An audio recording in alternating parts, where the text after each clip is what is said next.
flashing. Yeah, welcome everybody to the MasterMind group. It's good to have you here. We all get together every week at 3 o'clock on Wednesday on Las Vegas, on Las Vegas time.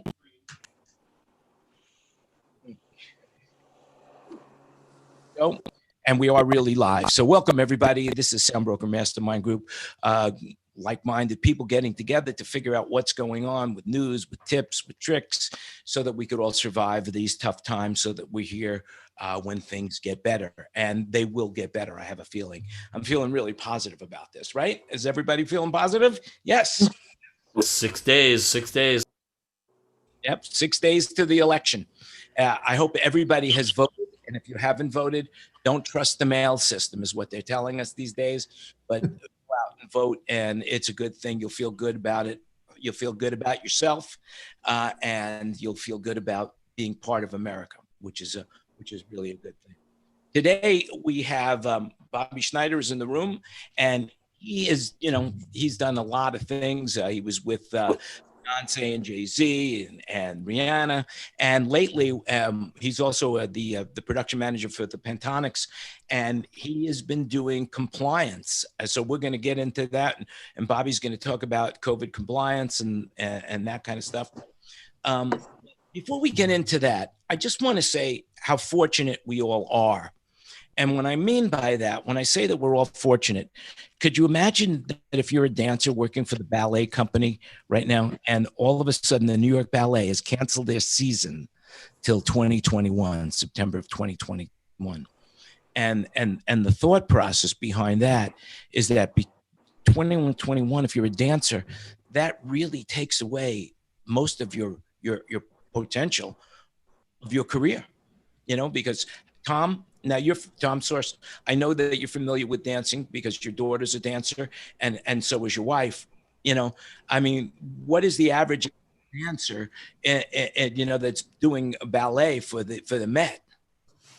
They're early 20s, Jan. Yeah. So yeah, we have a couple of friends who are at New York City Ballet now, and they're all on hiatus and they're doing videos, but the principals are on salary. Some of the main core is getting a stipend, but most people are laid off. Yeah. And it's a 1.5 year loss of their career, and their career might be 7 to 10 years, maybe on a good day.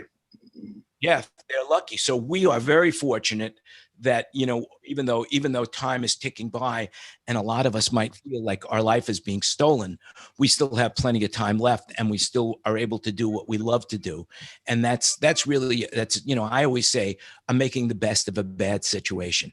And that's really how we should all look at it, as, doing the best we can for ourselves and for those around us, because it's a tough time.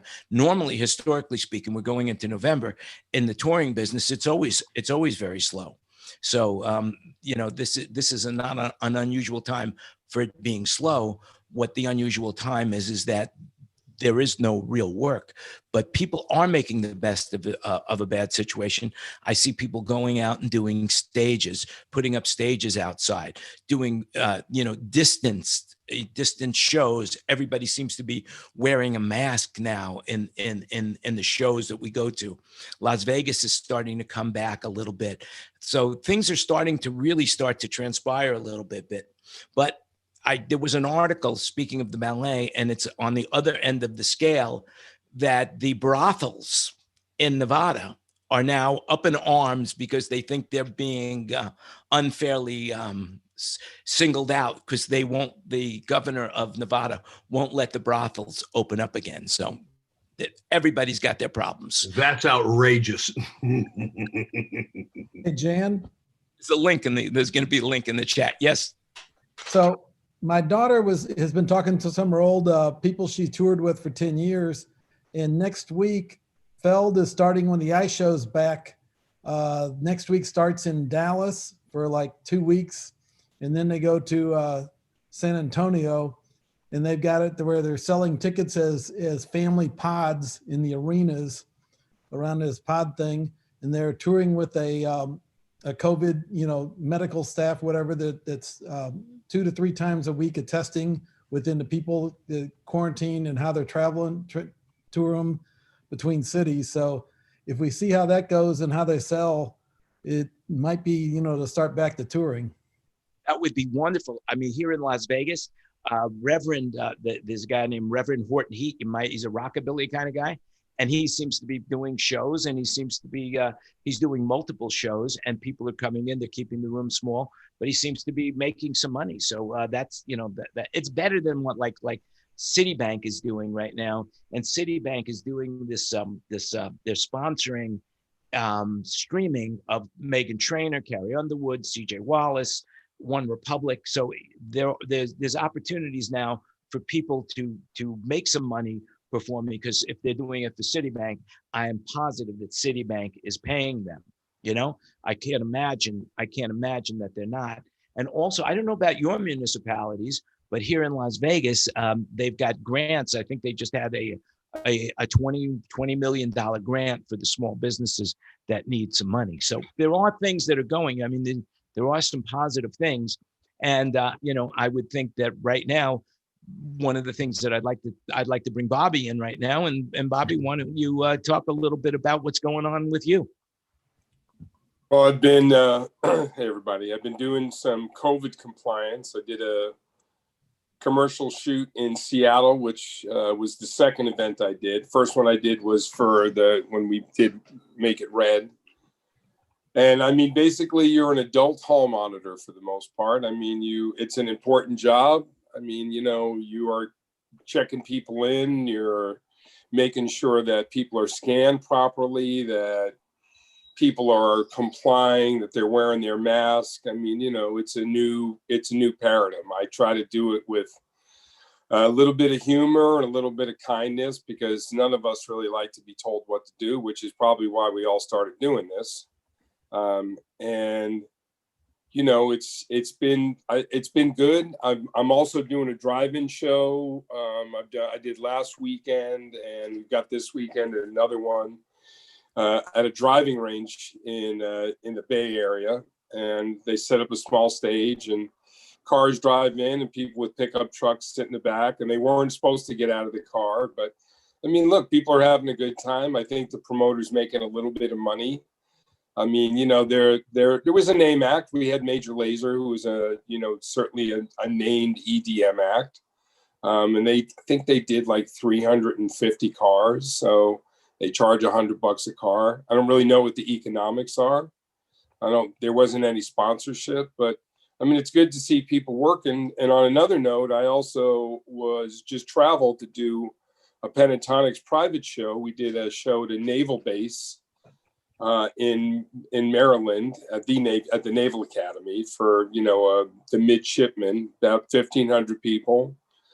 Everybody was distanced in their own spot. I mean, again, it's Pentatonix and it's the Navy, so wouldn't work anywhere else. And they actually put a chair down at each spot once they measured it out. And the chairs never ended up being weapons or being thrown, which I was worried about. And they had a great time. The band had a good time. So, I mean, I think there's some hope. I had a conversation with Stuart, who was on today, and we were talking about what's going to happen on next week. And, I think everybody ought to really consider what may or may not happen, depending on who takes office, to how it affects our business. But I agree with you, Jan. There's definitely uptick of shows, and people want to play and people want to hear shows. I think it's going to be a long time before we're back to what our normal is, because, traveling by bus, larger crowds, city to city, day in, day out, when you go in to do one show, you can be very focused on what all the specifics are, how you're going to get there, when people are going to get tested and so on, and how to stay safe. As you go on day to day, and we all know what the grind is, at least the touring people on this do, I think we need to be careful to not let our guard down. Yeah, for sure. You mentioned Stuart Ross. So Stuart, it's really great to have you in the room. Thank you. Nice to be here. probably from the days of the performance summits. But I evidently we go back even further than that. My very first job in the production world was working for a company called Road and Show Magazine on the Gower Gulch lot. And we really need to talk about this Gower Gulch. It was something very, very special. And Stewart had a collection of magazines from the old days, the early 70s, of Road and Show. And he commented to me that, hey, I saw your name on the mask. There is the Road and Show, you know. So, but been around a really, really long time, almost as long as I have, if not longer. There you go. Look at that. And there's my name and my name in print. So I've been around a long time. But Stuart, tell us a little bit about what you do and, you know, everybody. Well, a lot of you guys know me as a longtime tour manager and tour accountant. And some of you know me from my festival days, Coachella and Lollapalooza and Stagecoach. But I transitioned into management. I was at Red Light for 9 years, and I just left and went out on my own, took a couple of the clients with me. I still kind of keep my finger in the festival world. Oddly, I'm working on a festival project now. Obviously, it's for a year from now, but it's a K-pop festival. So, you know, you do what you can. Trying to produce a TV show with one of my clients. Try to figure out how to make money, you know, for both myself and my clients. Because, you know, it may seem ridiculous, but the talent is having as hard of a time, if not harder, than we are. Because quite frankly, our clients are people that live above their means. They have multiple houses, they have multiple marriages. You know, they live a lifestyle that's only sustainable if there's money coming in constantly. And so when this shut down, you know, it's hurting them also, which leads to when it opens up, they're going to take as many shows as they possibly can. So who knows when it's going to open? I don't know, and you don't know. But I fully believe that it's going to be a massive recovery. The problem is, I don't know when that is. Well, I agree with you, and I'm sure everybody in the room agrees with you that you know, right now there are 4 or 5 major companies working on a vaccine, and I like the way they're handling this vaccine aspect of it. So, you know, it's going to be real. We're not going to be afraid to take it. You know, I'll give you an example. I took my flu shot yesterday, and I take a pneumonia shot because when you get a little older in life, they want you to take these shots. And I mean, hey, you know, a lot of people say, well, I won't take a flu shot. Well, I took a flu shot and I haven't had the flu in a while. So, you know, vaccines do work. You just have to have confidence in the vaccine, right? Well, listen, they have certain effectiveness levels. I remember getting a shingles vaccine, and then I got shingles. And I came in, they said, oh, it's only 25% effective. It's like, well, that was a waste of my time. Listen, vaccines are going to come out. We don't have any idea what the distribution plan is going to be, but I don't think it's going to be first come, first serve. No, it won't. It's going to be first responders. Yeah. You know, I mean, it's, you know, there hopefully is going to be some leadership in how this stuff is distributed. Yeah, I know all the states are starting to get involved in how they're going to get taken care of on their share. But one thing about the shingle shot, they've come up with a new shingle shot called Shingrix, and they say that is much more effective. So if you might want to look into that. I recently got that, and if you've never had shingles, get a shingles vaccine. It's really no fun. It's painful for sure. It's painful for sure.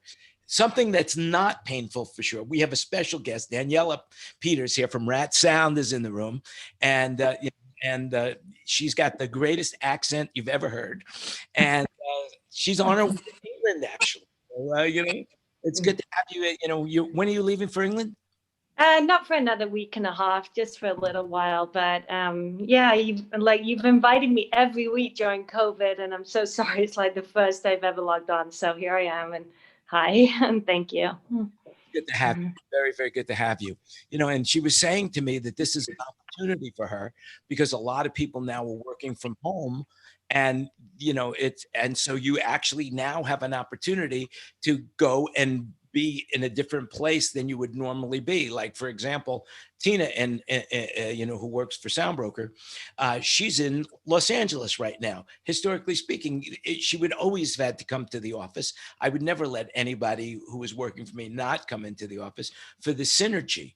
But it seems now, with the way we're doing our communications with Slack, with the VoIP, with Zoom, with Skype, where there's so many different ways to stay in touch with one another, that all of a sudden it is acceptable, so that you don't have to be in the office. So that is one of the better angels of this particular thing. But I think that if we had it our way, I think everybody would like to be back at the office. I think that, you know, and have the synergy of being together with one another. I was going to be farther away from you. Okay. I think there is something nicer about being in the office, and the only reason I can do it is because I'm managing the sales and the installs that we're still continuing to do. Thank you. You know, so, but it's we've definitely had our teething problems of, you know, getting everybody together, because it just, even simple things, you know, there's something nice about having that face-to-face value. Even if you do get the opportunity to work from home, in my opinion, it's just nicer to be in the office. Yeah, but think about all the money you're saving on dry cleaning. I mean, really think. And gas in Los Angeles. Anyway, to go back to Bobby, you know, you were talking with me, you were talking about earlier about the compliance officer. And I know that Tina took some advice from, because when I first heard about it, I think you were on Scoville's show, and then you mentioned about, you know, so why don't you talk about a little bit about that, so people who are out there right now, well, you know, because everybody here is in the sound business or the lighting business or production, and you know, what you've done for yourself is an opportunity for people to get working. So why don't you let's get into the details of the compliance officer. Me, Bobby? That's you. Yeah, you take, you know, I mean, there are numerous courses to take, and it's good to continue learning about it. So I try to read everything I can. I try to have a lot of conversations. Unfortunately, I think that COVID is going to be with us for a while. And I mean, I bring into, you know, so my job basically is, as I get hired, is to first, as far as I see it, and again, it's sort of a new industry, is to help them mitigate what they're sending out to everybody. How people are people going to be tested? Some do the big TV productions do it. Some people are tested every 3 days. I know some production test people every day. And you really need to find out what the production wants. So for instance, the commercial I did in Vegas, in Seattle, no one was tested. It was on, where we shot was under construction, was a new building. So the scanning was handled by the construction company. But basically, I'm helping mitigate how people are going to get in the door, what they're going to be told before they get there.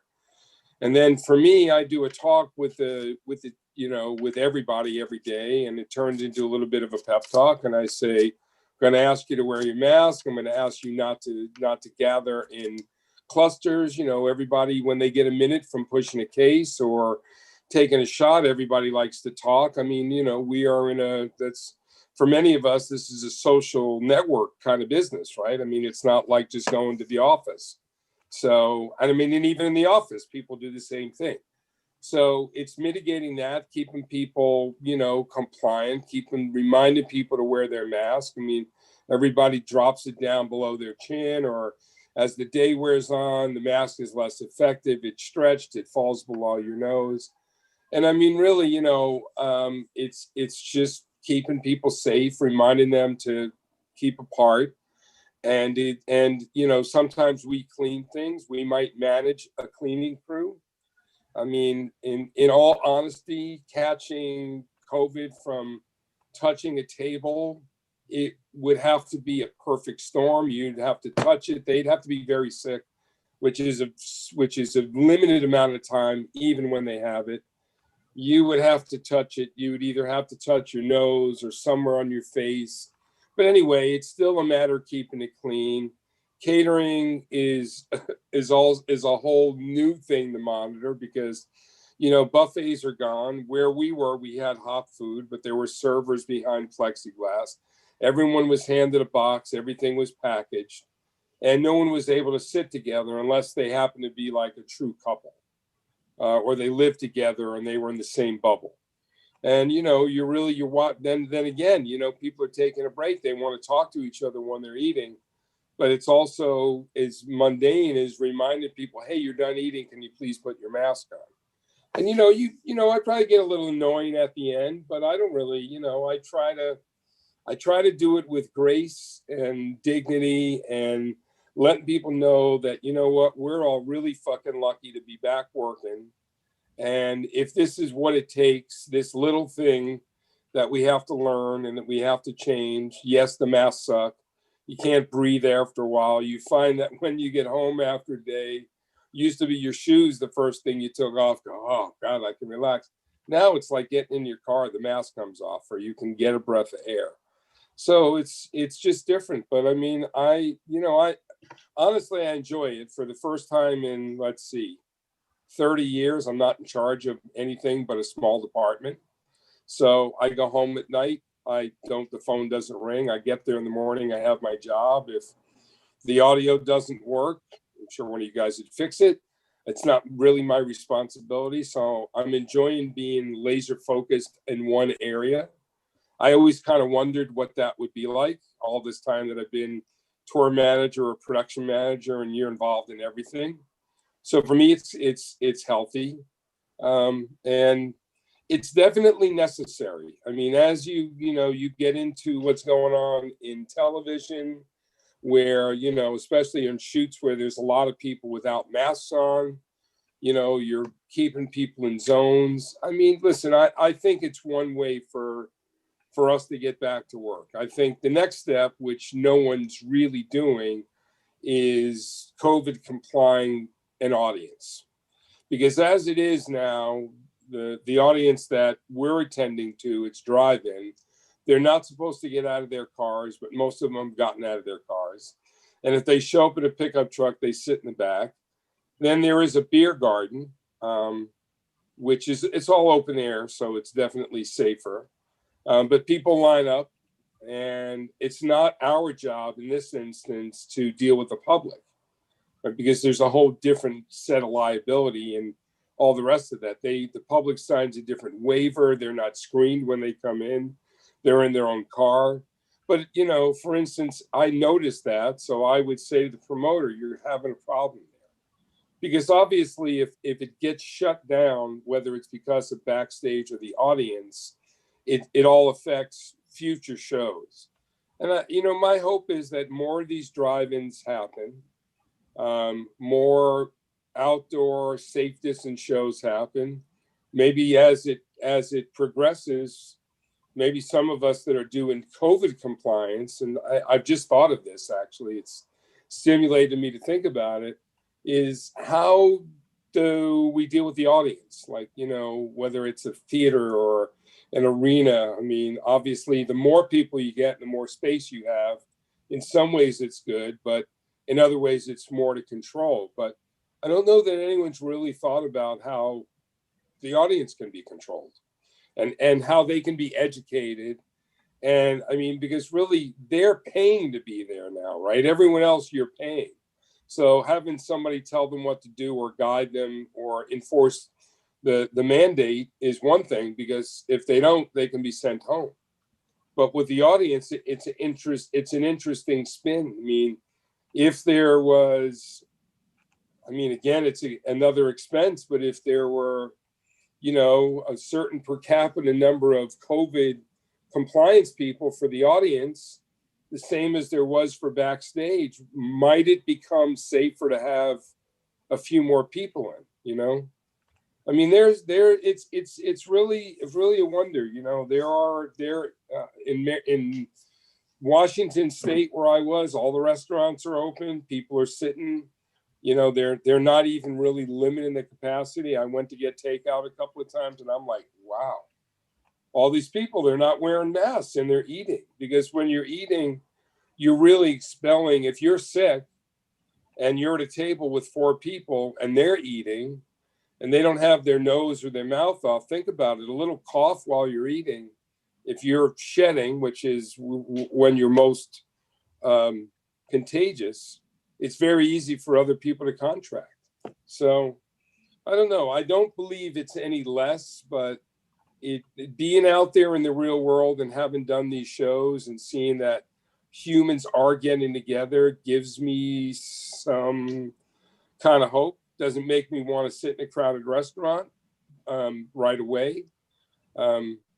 And vaccines, you're right, will change everything. But I'm finding a lot of satisfaction in doing this right. Cool. That's really, it's interesting. I'm sure people have questions for you. And before I have a whole list of questions. Oh God, you again. You always ask me questions. That I'd like to, you mentioned that there's numerous ways of becoming a compliance officer. Could you run down some of those so that people can, who are, yeah, I'll try. I'm on my iPad, so I can't really, I can send you a whole list of things. I mean, you know, OSHA has a test, John Hopkins has a course. I'll look up the other, I mean, there are numerous tests you can take and courses. Some of them are a few hours. You can take a test in COVID tracing. I mean, basically, but it is purely, honestly, no matter what you read, it's not, your job really isn't to be a scientist. I mean, it's pure common sense. I mean, okay, you're going to come in the building, you know what questions you're asking people, or they fill the form out. You know, if they're sick, there's a protocol. If they have a temperature, there's a protocol for them to sit down or go home. I mean, in California, where I don't know that it's a law yet, but let's say that I'm a COVID officer on a film shoot and somebody is really sick. I mean, it would be my job actually to shut the production down. It'd be my job to go to the producer and say, you have 2 people that are coughing and sneezing and they've just went and got tested and they're sick. You have to shut the production down, similar to what football does or baseball does when they find someone that's sick. So haven't had to do that yet. Did have to send someone home from work the other day who happened to be the lead tech, and we told him he couldn't come in. Had a temperature slightly above 100. So they sat down for 15 minutes. They came back. It was higher actually when they came back. So we sent them away. Wow. Now that's, what if they're asymptomatic? How do you know? You don't. I mean, part of it is the honor system, because when people come in, they're either asked questions like, do you feel sick? But actually, sorry to answer your question, you don't, because they don't know that they're sick. So, I mean, if they're in the right mode, you might catch that they have a temperature, but I mean, likely not. So hence all the more reason that them wearing a mask and them everybody keeping distance is all the more important, because the mask helps to mitigate people breathing on you. It doesn't really prevent you from breathing in something that's in the air. And something that's in the air, the aerosol, where it sits in the air, there has to be a whole lot of vocal activity with people that aren't wearing masks for enough of a cloud to develop to where you could walk into it without a mask and get sick, but it's possible. But now it also depends on your constitution, right? I don't think Keith Richards will ever get COVID. Aren't you working with the Pentatonix, and aren't they just a vocal group? Yeah. We just traveled. So there were, there's 5 principals that, all sing. And we only had a very small crew. There are only 5 or 6 of us that went. So the rule is in a live performance that when the group is on stage singing, I make sure even security by the front of the stage is at least 6 feet away, right? And that they're all wearing face shields and masks, of course. And that anyone that's on stage or has to come in direct contact with any of the group, and it would be the same thing on TV with an actor, is wearing a face shield. TV, it's a little different. Everybody's severely tested. We were all tested when we left. So the monitor person, the playback, the tech that was on stage, me when I needed to be on stage, in addition to the mask, I wore a face shield because now there were people singing and they weren't wearing masks. And even though they had been tested and we were sure they're clean, you know, that's another thing. Even though you're tested on Tuesday, most the full test, you can wait 3 to 4 business days. That full test that's expedited is typically known as a concierge test, and usually get those results back in 24 hours. But both of those tests go to a lab. The other quick tests that you can get at CVS or drive through numerous places are a little bit different. There's 2 of them. There's the Abbott. They're both done by Abbott Labs, and they're really only 50 to 80% accurate. You get a fair amount of false positives and a fair amount of false negatives, but it's better than nothing. Yeah, for sure. Kenny has some questions for you. Kenny? Okay, so first question is, when you've got a big group of people that you're the COVID compliance officer for, how big, how many people is there sort of a known limit on how many people you can be responsible for? It's a good question. Typically I've always worked with 2 people because you can't all be in one place at once. And, you want to always have somebody on the floor watching, and you don't catch everything, even if you're one person. So the event I did in Seattle was about 70 crew. And it took 2 of us definitely just to sort of back and forth and to watch them. But I guess if you were going to put a number on it, one person could probably monitor 30 people, I suppose, if you were monitoring that group. But there's no sort of written limit. There's no laws about that or anything. But you know what? I'll write it down because it's a good thing moving on about how many people you're supposed to be able to look after. And of course, it depends on how spread out they are. In an arena load-in, if you think about that, if you were really wanting to cover it right, you'd probably have somebody on the dock, and you'd probably have someone on the stage, and you'd probably have somebody wandering, maybe catering, right? Because those are the hot spots, right? And on top of it, you need 1 or 2 people to check everybody in, because the check-in, could take a while depending on how it's handled. Some of it's touchless now. So they show you a QR code that scans into your phone, you take their temperature, they're gone. But even with 1 person doing that with a line of 100 people, it still takes about 40 seconds, right? So that can add an hour to the call. Right. So I've got a bunch of questions, but let me just run through them real quick, and you answer what you think you can answer. So, and I'll tell you the most important one first is, let's say I, did the training, paid the $50, did that online training. The most important question is, how do you get the gigs? But then the other question is, how do you negotiate the pay scale? The other question is, I've heard there's a lot of film industry gigs because the film industry is going gangbusters. They're working a lot, but they're employing a lot of COVID compliance officers. What do you know about that? And then are there different classes that you can take, or is that $50 one the one? Okay, so your first one was rate?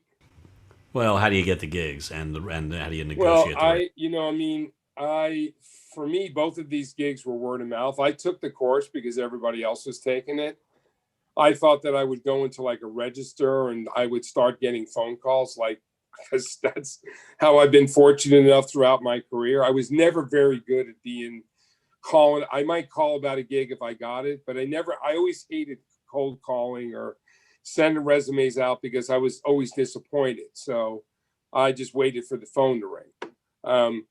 I think you can be proactive about it. They are definitely more compliant in film and television. And the money is quite good.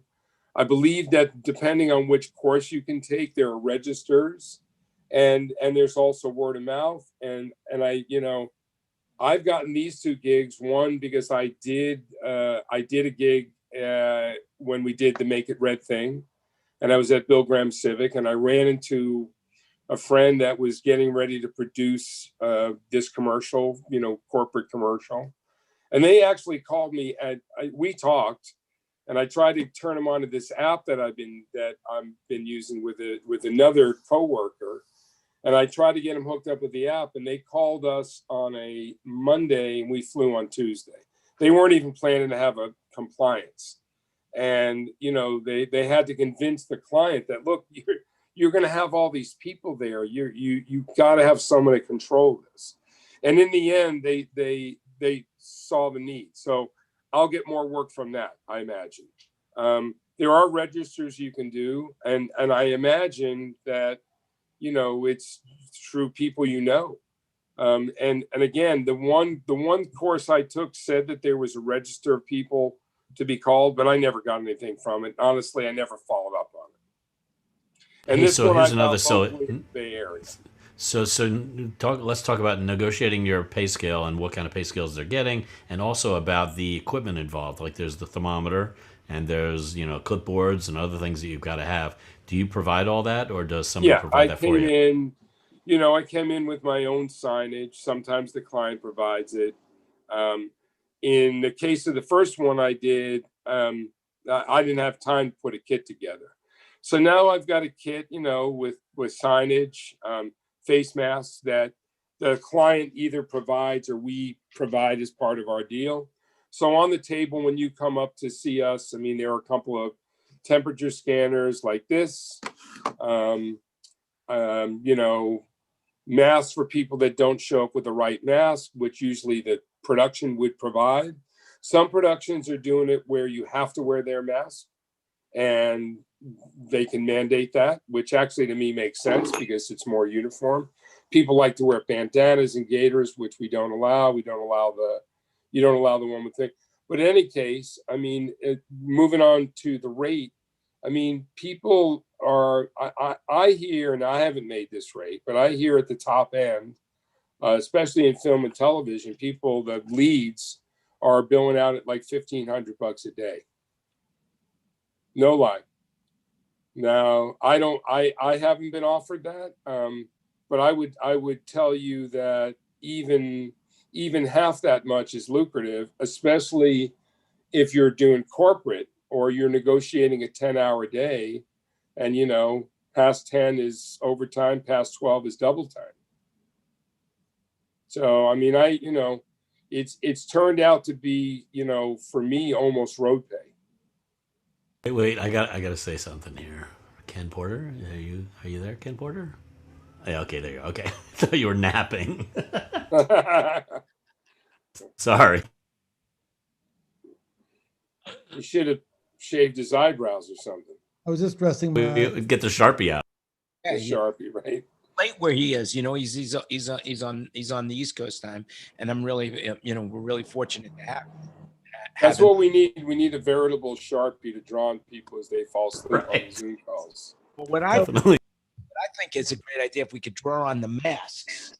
And somebody told me that there was I got to tell you, masks are a lucrative business, man. People can't sell enough of them. There's all kinds of high-end designers make masks. People bling their masks. So Bobby, you mentioned signage. What kind of signage?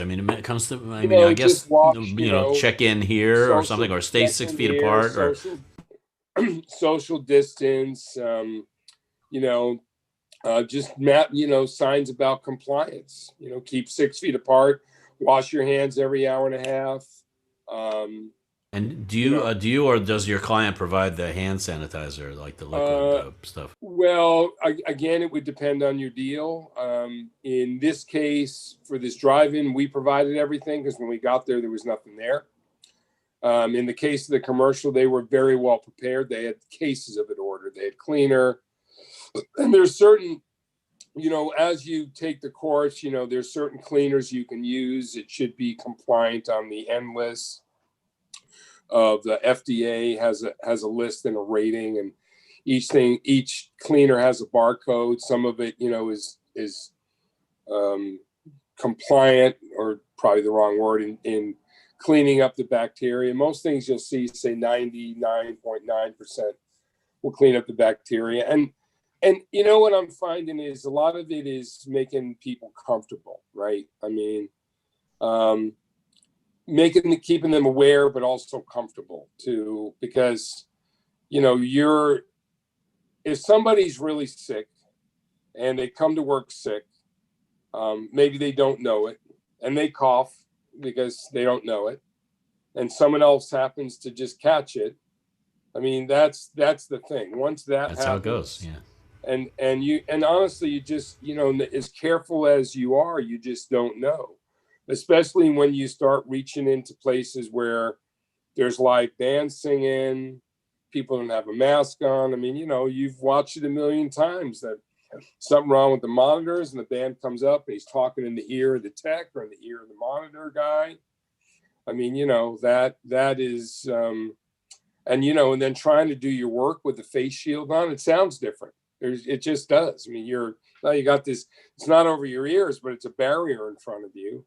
And the monitor guy's going, do I have to do this? I said, you do. Yeah, I'm sorry, you do. And maybe, because your eyes are very sensitive. And again, no one wants to get sick. It's interesting you should say the two people in the room right now, Chris Carlton and Ron Shorens, they both have gotten involved with the PPP aspect of this. Chris has got these machines that you could walk in. It's like a tunnel that you walk in and it sprays you. And Ron was talking about these microphone covers last week. You might want to mention those. Why don't we start with Ron and tell him what you were telling us last week about these the microphone covers.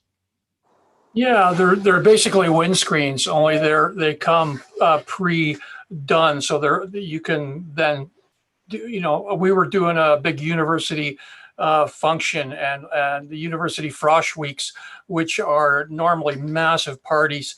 Originally the university we were working with was going to go all online, and then they decided not to. So they ended up having here in Canada, you can have events all over the place as long as it's not more than 50 people at your event. So they were doing roughly 10 different sites for karaoke stuff. So that became a huge issue. So what we ended up doing was we sourced these windscreens that they come pre-done with not a cleaner, but they're all pre-done so that they're sanitary. So basically the person sings. When they're done, you take the windscreen off, you put another one on. I mean, you're going through hundreds of these things. So we've been using those. We had a country awards show that we did. We did the same thing with that. So, and with that, we basically said in rehearsals, we said, look at, you're using these windscreens. When you're done, take it with you. And then, when you come back for the show, that you've got your windscreen. So there's not always, a million of these things around stage. And it worked really, really well. And so, yeah, we've been doing that on all the drive-in shows as well. I mean, the drive-in shows are a little bit different because we try and get people to bring their own mic, bring their own stuff whenever possible. So, and if you can't, then we go with that kind of idea. And Chris, you were also involved in some hardware that you showed a picture of it a couple of weeks ago. I wonder if that would be something that Bobby, as a compliance officer, would be able to have installed. Yeah, Bobby, I think that this it looks like a phone booth. You're basically walking into this thing that could be it has a temperature sensor and takes a picture of the person that's being checked in and gives you an okay and lets you go into this chamber that you stay in there for 5 seconds. It's hydrochloric acid that is the fog that's in there, and it's totally harmless but very effective and relatively inexpensive to use. I mean, I think it's for about 1,000 people, it's going to run probably about $500 to run everybody through that.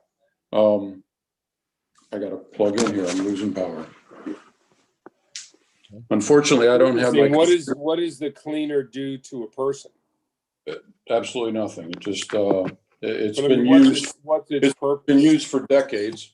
So if you have, if you're, of course, if you're positive, it's not going to do anything at all. If you have anything on you, then it's going to purify. It's going to kill any viruses that are on you. But if it's something that's in your lungs and you're going to cough it out, it's not going to help with that situation at all. But it does have the temperature sensor to start with, so it's a really good way to check everybody in. We use it for Well, it's touchless, I guess. So you're we not use having bullshit. people aren't getting close, and you don't have to. And it's something that could be at the check-in door for the crew, so to speak. It's pretty quick. I mean, that's. Yeah. And does it connect the picture it takes of you to the questionnaire you filled out and keep track of you? Because I don't know about a questionnaire being filled out. Well, because typically when people come in, they're either asked a series of questions or they filled something out. And often production, the venue or the production wants people to sign a waiver. And the waiver states that you are working in an area, people might have COVID, you might catch it, you might get sick, you're there at your own risk.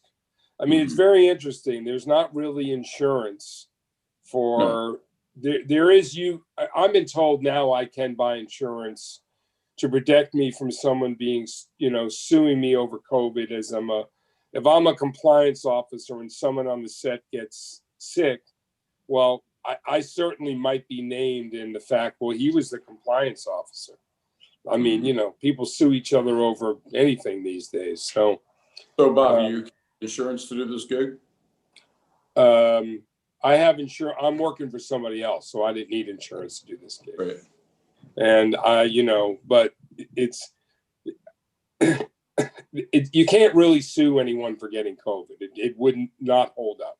Right. And there have not really been any cases. But I'd be interested in what this is. I mean, I like the fact that it's touchless. I'm not so sure that the chemical really is relevant because the virus is not, I mean, it has to be on a pretty, for you to get it from being touched, typically it has to be a fairly recent on the surface, and it has to primarily be a body fluid. Like if your hands are sweating a lot and you leave a pool of sweat, well, that's bodily fluid. But if you just touch a seat and even if you're contagious, someone else touches it and it doesn't really last on clothes. I don't know, but I'd be interested in seeing what the booth looks like. Is something you're manufacturing? I told it, yeah. I mean, this is being manufactured in many parts of the country. There's a company set up here in Miami that's doing it, and I can share this information for you. I sent it in a link a couple of weeks back. Unfortunately, I don't have my computer with me right now, or I do it right now, but it'll have to wait until tomorrow. Well, we can touch base offline. I'd be very interested.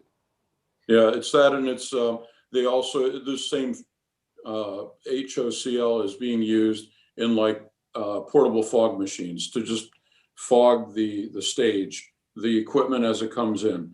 I mean, yeah, it's becoming less and less apparent that touching something and touching your face is not really what's spreading this virus, but the fact still remains that you clean everything down, you disinfect everything, And what this does, it can do an entire room for you as well with these, with walking around with this portable fogger. So yeah, I'm associated with the Gallagher staging. I'm part of the Gallagher family.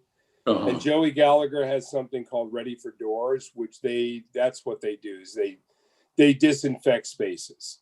Right. I mean, the airline is doing something similar to their aircraft, but they're using a different chemical to do it.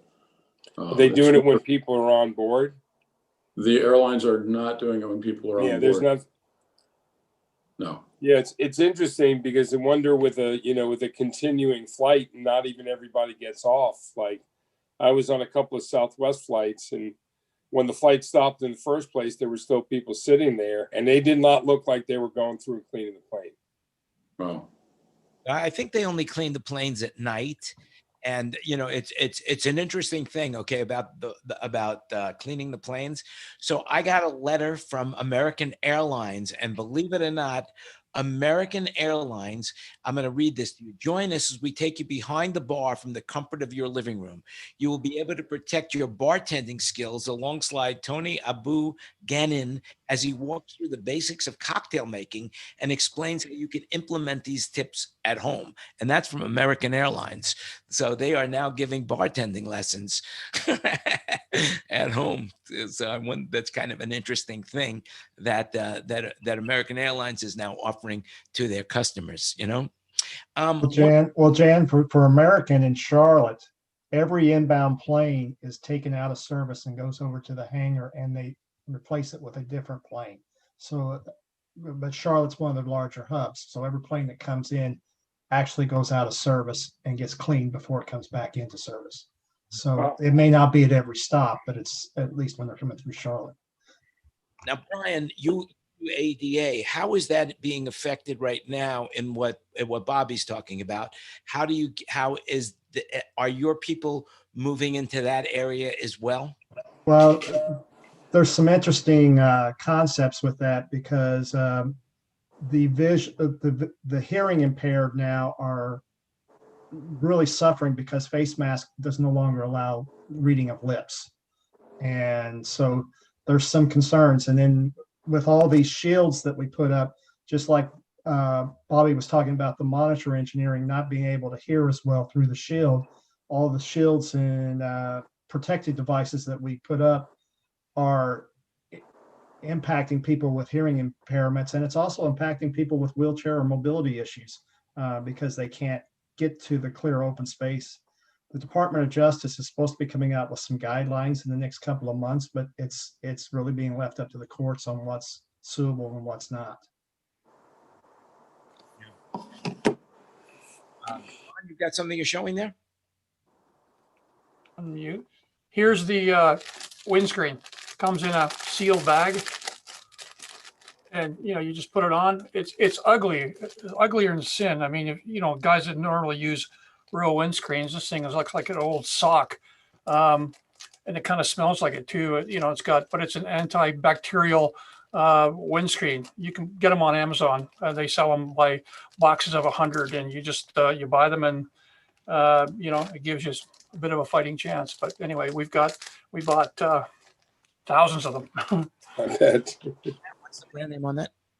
Hey, Bobby, I got a question for you. Yes, Stuart. They're called Breton. Sorry. Oh, I'm sorry. It's Stuart.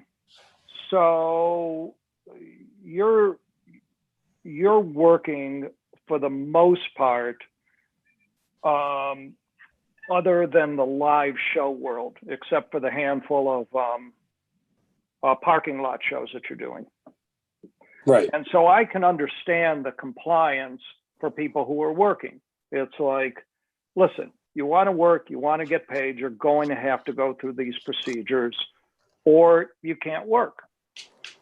I'm wondering what the dynamic is going to be with the audience, because there's a certain number of people right now, and I think it varies from geographical area to geographical area, who have absolutely no interest in compliance and social distancing, in mask wearing. We all kind of know what we're talking about there. So what happens if you have an audience member that says, no, I'm going to do what I want? Is it then up to security to say, you're out? What's going to happen? What's your take on this? It's very fascinated. interesting. I mean, and we just started obviously talking about it, and it's made me really think about, that maybe the next step for all the hundreds of roadies that are signing on to COVID compliance, how do we deal with the audience? In different circumstances, when they first started doing the drive-ins, I know that when Live Nation did the drive-ins, and I'd have to maybe follow up a little bit with Mark Elfenbaum or maybe Chris Weathers, who did those shows, they were scanning people's temperature when they came in through the car window. These scanners work right through glass, evidently. I didn't do it. So basically, if there was an audience member who had a temperature in the car, they weren't allowed in. And the language that went out to them, like we said on the back of the ticket, or there was a waiver for the show, the outdoor show I'm doing, that said, our show said you may be tested coming in, and if you show a temperature, you won't be allowed in. And considering that in the driving event I'm doing here, it wasn't much of an issue in theory, because people were not supposed to get out of their cars, which they ended up doing. And they also ended up going to a beer garden. So I think it's a matter of that, if you travel in Asia now, or I was traveling in Asia as COVID was starting to happen, you were scanned before you got into the airport. And if you had a temperature, you weren't even allowed in the airport. It was like, nope, this is security. You don't get in. I think it has to be the same thing. I mean, there's been talk of trying to develop such a quick instant test that everyone in the audience on their way in would get this test. I mean, there are phone booths. It's funny, I started looking up phone booths when other gentlemen brought it up. And I found that there's actually testing booths they're trying to pick up, which would even be faster. But I think you got to mitigate the audience. Now, the one I'm doing, we're not mitigating the audience. Some people are, but yeah, if they agree to come in and they agree to be tested, and they agree in writing that if they don't wear a mask, they don't comply, they don't keep social distance, they don't follow the rules, they can be ejected. It's a nightmare for security, though. And think about how close security have to get to those people. So that's a whole other area. The interesting thing is our least experienced security people are at the front doors, from the ticket takers to when people are seated, and they're not security, they're crowd control. Right. So if the rule is, let's say it's a theater, and let's say it's socially distanced, where, there's pods of seats, and don't try and sit in a seat you're not assigned to. Somebody does that, you have a whole different level of security that you're going to have to hire to, either eject people or make them compliant. It's going to be a mess. We do we do a ton of drive-in shows. I've done probably a dozen now drive-in shows, and obviously I'm in Canada, so it's a little bit different. We've only had 10,000. Well, not only, I mean, one death is too many, but we're up to 10,000 deaths. So, I mean, compared to what's happening on your side, it's a little bit different. But here, if you're in a hot zone, which is Toronto, sort of Quebec, certain areas of Quebec, those are basically the hot zones that are left here. You have to have police on your site, and everybody is fully aware that if you get out of your car for any reason other than going to the washroom, it's a $500 fine. And there's no grace, there's no nothing. If you get out of your car and they determine that you're just goofing off, you get a $500 fine. It really does curb a lot of that stuff. We did do an air show, which was a little bit different because the area was physically bigger for an air show. So they, instead of having modeling for a 6-foot by 12-foot vehicle, and then that space in between them, and then another one beside it. that then warrants you have to stay in the car. Whereas with the air show, what they did was they used fencing and they created a pod with your vehicle in the middle of the pod. And then you could take your lawn chairs and go outside of that, and you could not leave your pod. Same thing. So there was security there, but more so the police were there. If you left your pod, you would receive a $500 fine. And that really curbed a lot of the problem folks. What we're seeing here is a lot of creativity on our side. You know, I mean, the production side is becoming very creative. Bobby, I've got a question for you regarding the testing. Do you have the tests yourself, the Abbott test? No. So how are the tests administered? Are they? Well, I mean, again, that's not, I mean, I know there's companies that deal with from A to Z. I mean, I'm just an independent guy working for somebody else, but basically the test, what we did with Pentatonix, because I was involved in that, is we had a concierge service go to rehearsal and give everyone an instant PCR test, which are a couple $100 each. So it's the proper test. It's just expedited in the lab and you get the results quickly. So, you know, I mean, that's, and I know, for instance, with MTV, they had something set up at Mount Sinai Hospital. So every 3 days, and they got paid for it. Anybody went, they went an hour before their call. They had to go every 72 hours. They went and everyone got tested. And you're talking, so there were probably numerous locations, but you're talking probably 400 people a day. Mm-hmm. And hopefully they're doing them in waves. So it's, you know, with a big production like that, it's huge to mitigate that. I think it would be. And expensive. Now, really expensive.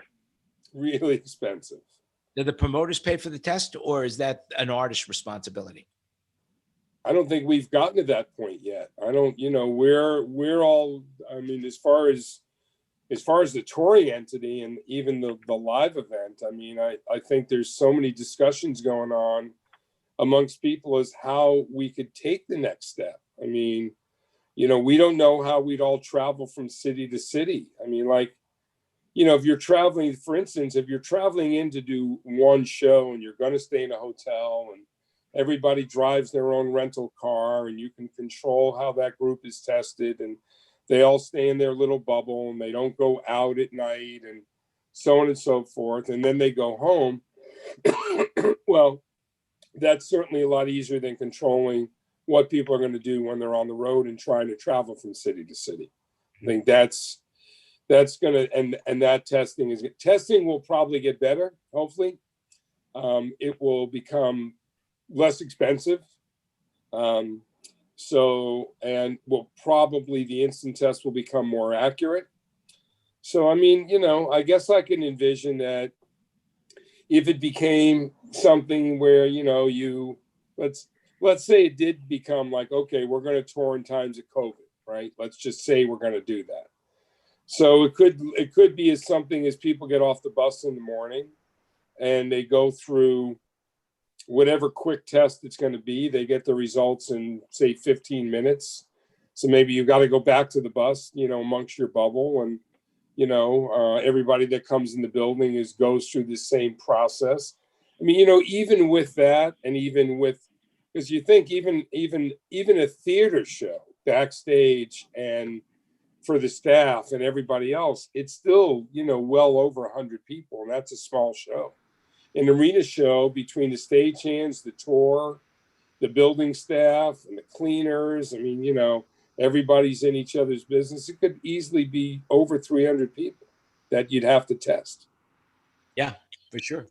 For sure. It's you know, next week, one of our members, Sean Sedlacek from Vox, he does a lot of the outdoor work for the Dodgers. And of course, they just won the World Series. So I am sure that he just did their drive-in, the pre-World Series drive-in when they were going to play. So I am sure he's doing their World Series events. And I'm going to bring him in the room and he's going to talk about what they had to go through, because I am sure that had to be a nightmare for him. from a standpoint of, doing an outdoor event for the Dodgers as they won the World Series, so all their fans could get together. I'm sure that is going to be an interesting story. When is that supposed to be? I'm not really sure the date, but I know that they're doing it. So they're, but he's the one who does. He just did their outdoor event for the pre-rally. Well, they had a TV. They had a big LED wall outside Dodger Stadium for all the playoff games and the World Series games, and people could just go there. I'm not sure if they needed tickets or whatever, but that was just a thing. And they put up this huge LED wall for people to watch the games with. Did people have to stay in their cars? Yeah, the way they did it, the way I saw, what I saw was that it was in the round. The stage was in the middle, and everybody parked around it. So there were 4 sides. There were 4 sides to the stage. Each side had its own LED screen. So they can get the most amount of cars around that. But the challenge, of course, as everybody knows who's done the live shows, is that how many cars can you get in the area? You have to have space in between the cars and the people. And although I haven't seen many of them, I was just watching one of the political events of Obama, and it seemed like, well, even though he was encouraging them, to be safe. So yeah, when you get people around, and for them to stay in the car while they're doing something is probably a lot more difficult than it appears on the outward surface. Yep. Also, one talking about not next week, but on the 11th, you guys all might know Marty Hom, but Marty has told me that he's going to come in and talk about what's going on. And at this point in time, of course, he's the tour manager for the Rolling Stones. And so he might have some insight to something that we don't normally know. And hopefully he'll have something to say that would be kind of interesting for us to glean, so that we could know.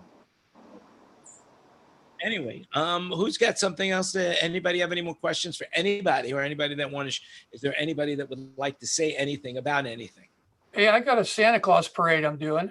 It's at the airport here. So what's happening is all the floats are lining up, but nobody's moving.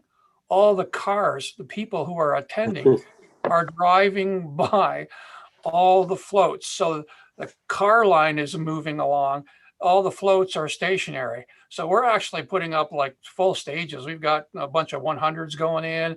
That obviously you couldn't open a 100 and drag it down the street normally, but since it's not moving, Bob's your uncle, you can do anything. So that's something, again, that's completely different, but the airport has said, yeah, let's do this. So there's literally, I think, 30 different floats that are all with Santa at the end. And then people are they're just driving by in their cars. And yeah, again, something completely different. Yeah, well, Canada can do that. See, if we tried to do that here in the States, people would be going, no, we're not going to do that. And, oh, that's not good enough, and blah, blah, blah. The Canadians are so much better. Just an They're FYI. polite. They do it at the zoo when you drive by for the Christmas decorations. All right. Yeah. Just an FYI, the SL100, I believe, is 24 by 20, so it gives you a scope of how big it is, and he's putting out a bunch of them, so it's a pretty big event. Yeah. So did you hear what they're doing for the Macy's Thanksgiving Day Parade? No. But if you hum a few bars of it, maybe one of us will know. In what key? Okay. So I heard through informed sources that the Macy's Thanksgiving Day Parade is happening, but no marching bands, and it's only for the street, the 34th Street from 6th to 7th Avenue, one block or something like that. And it's just going to have, the floats and things go down that one block, and musical performances that are all recorded and no marching bands. So they're trying to make something happen so they still get the revenue for the TV dollars, I guess, but it's not nearly what it usually is. Yeah, like I said, everybody's being more creative than ever before, which is a really good thing, and we're all trying to do something, we're all trying to do something to make it for everybody, because people still need to be entertained. I mean, that's all there is to it. They do need to be entertained. And how much Netflix or Amazon Prime or whatever you watch, or you say, well, You know, that is a lot of television I've been watching. A lot of television. Anyway, I really appreciate everybody coming. And you know, does anybody have anything else they want to say? Yeah, I have a question. Yes, William. Bill Furtick. How are you, Bobby? Bill Furtick. Wow. Hi, Bill. Hi, Ken. So, I'm about to actually start doing some gigs in a theater a few days a week. They have 2,500 capacity, and I think they got state mandate to do 600 people, you know, in pods of 4. My question is, has anybody had any experience with UV for sanitizing objects, i.e. microphones and things?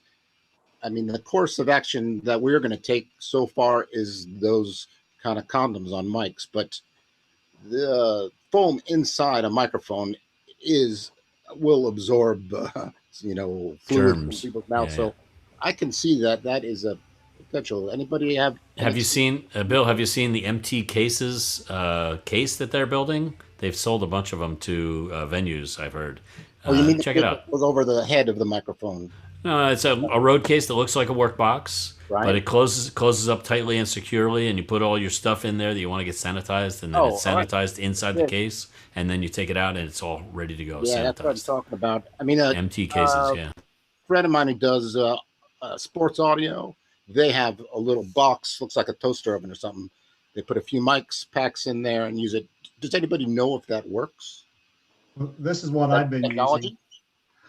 You know, I've been using this. This is Homemedics. It was actually designed for a cell phone, but the microphones fit right inside it. All right.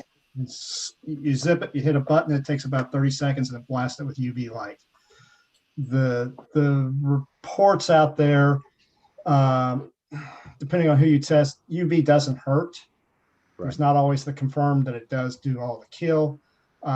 This one actually circulates the air around, and the big key with UV light is that light doesn't bend. So you got to have some sort of air movement with it to get to all the points. Right. Move it around. Or the UV around the whole object. Right. So I'm working with a daycare at our church, and we're using one that has to go into the room, but it has a motor to move the air, and it runs for 40 minutes just circulating the air around. And that's what the hospitals use as well, is when they sanitize a room between patients. Right. UV lighting can damage your skin or your body, so you got to make sure it's in an enclosed vehicle. This is actually from Homemedic, and it's USB portable, so I charge it up before I go out and just run the mics through it. Right. Are there products for like CPAP machines and things like that that do the similar thing? Right.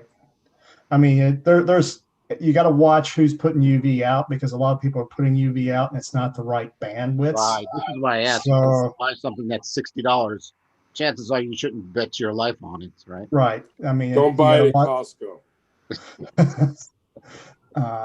Everybody's jumping on the UV bandwidth, but it's a very finite width of light. Right. I think we can trust that MT Cases thing, because those guys are not messing around, you know. Right. Bobby, Wayne put a couple links to it in the chat. Great. Yeah, I know that the MT case has a timer, a safety switch that turns it off when you open the door. I just put up, I think they're around 25. It was a typo. I think they're around $2,500. Right. I won't guarantee it because I haven't. I don't know specifically, but I thought that's what I'd heard cost wise. Right.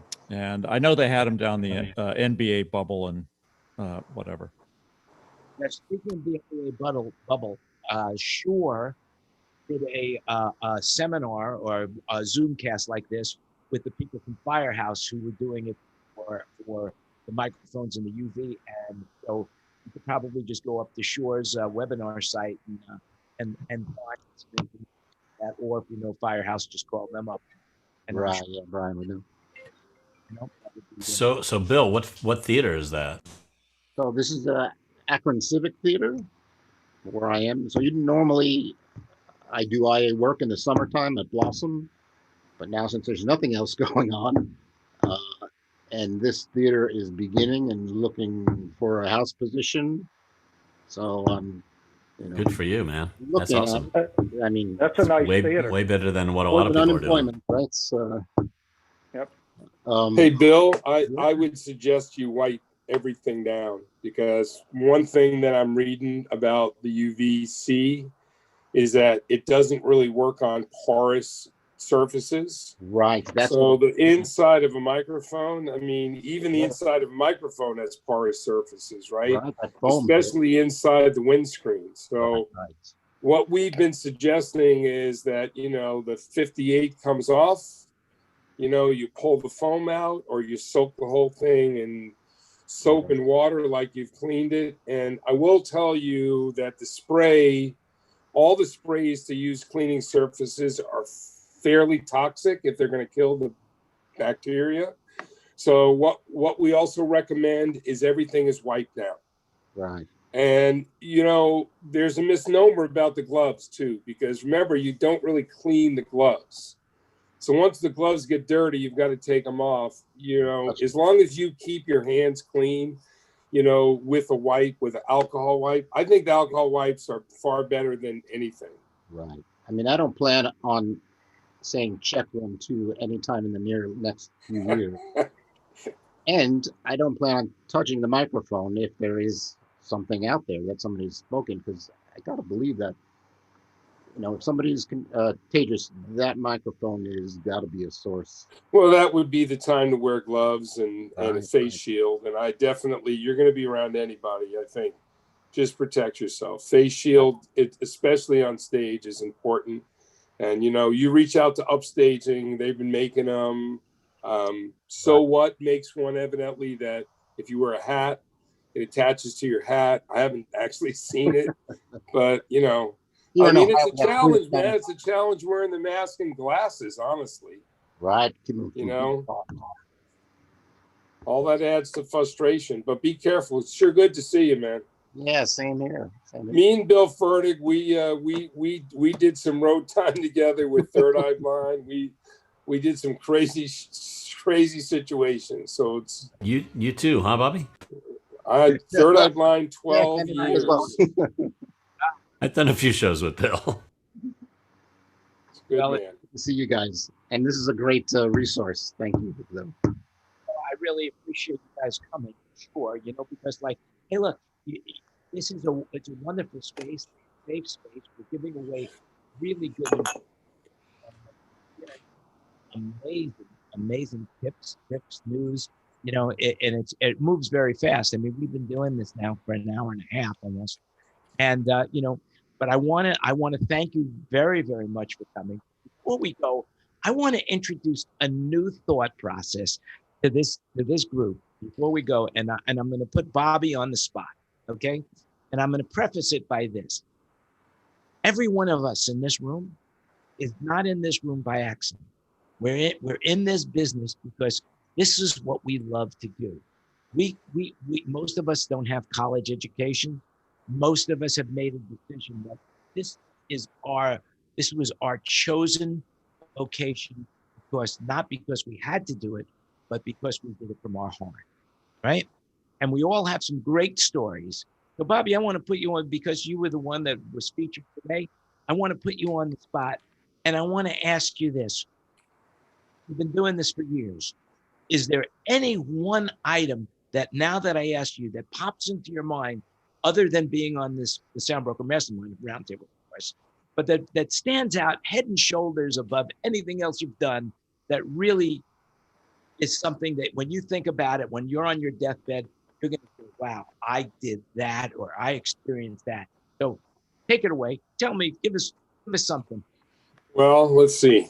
Tell them about Philadelphia Lollapalooza, Bobby. Okay, that's a good story. I work for Rage Against the Machine. I actually hadn't been on the road for a while because I've been running Universal Amphitheater. And I don't know, the very crowd in here, Rage Against the Machine, that was maybe their first tour. They were starting to get some notoriety. And there were 4 guys that just didn't give a shit about whatever rules we had established. And from growing up in the 60s and the 70s and thinking of myself as a radical, I certainly had forgot that it was fun to break the rules. Well, these guys, and they stood for something, and politically and rightfully so. It was the days of PMRC. So they came to me and they said, listen, we're going to go on stage naked, and we're going to put there's 4 of them. So they're going to write in Sharpie PMRC across their chest. And I said, so you're not going to play like any music, even when you're done or to begin with, and then stop? No, we're just going to go on stage. So we planned it all, and I set up the bus to like make a quick getaway. And I've been friends with Stewart 10 years at that point, but of course, we're the opening act, so I don't say anything to him. Of course, I do the right thing by the guys I'm at. And this is RFK Stadium? RFK Stadium, one of the last shows in RFK Stadium. Lots of people there, hot sunny afternoon. They go on at 2 p.m. So they get the bright idea to do the PMRC in sort of red Sharpie. Well, you can't really see it in the sunlight, first of all. So when they get up there, no one really knows why they're there, right, to begin with. They don't say anything. They don't even tell anybody. So they go up there, the bass and the guitar against the amp, massive feedback, and they're just standing there. And they were up there 2 minutes, and it's the longest 2 minutes I've ever seen in my life. So when it became apparent they weren't playing and they were naked, of course, the Philadelphia police came to somebody at the back of the stage and said, who's in charge? I mean, they might have gone to RT, rest in peace, right? And RT points at me. And the guy says, well, you got to go up there and get them off. And I said, I'm not fucking going up there. I said, you want them off? You go get them off. So finally, they left the stage to turn the amps off. They went. No one was chasing them, so I didn't have to do a quick getaway in the dressing room, in the bus. And they all got back to the dressing room. And it was sort of anticlimactic. Of course, the other bands liked it. Most people said, well, why don't you play something? Why don't you announce what you were doing? No one really knew what you were up there for. And I go, and the best part of it for me was going into the production office, and I'm with Stewart. And Chopper was the production manager, again, friends for years. And they looked at me and they go, dude, why didn't you tell us? I said, well, no, that the whole part was the surprise. And Stewart said, well, we're not going to pay you. And I said, you know what, Stewart, I think it's worth to them the $250 they were going to get for this show. That was it. That was a good, thanks for reminding me. Not that I forgot it, but that was really good. Well, I think it's interesting that you're a COVID compliance officer right now, and that story was about the most unhygienic thing that had ever happened on the Lollapalooza stage. Quite possibly, and there was some shit that went down on Lollapalooza stages. So, is that hypocrisy or ironicism? I think it's ironicism. Might be a little hypocritical. I don't know. That was a good story. It's great, whatever it is. It's great. Yeah. Thanks for sharing that. So I got one more for you, though. I got a really good one. Just thought of. If I got a minute, I had to leave, but this will make y'all laugh. Ricky Lee Jones in some venue, Midwest somewhere, no roof, summer day. And we were on early. It wasn't like a nighttime show. And she had notorious stage fright. And also she had a thing where, and we played a lot of theaters, like a lot of municipal theaters where, all the ushers are senior citizens talking about security.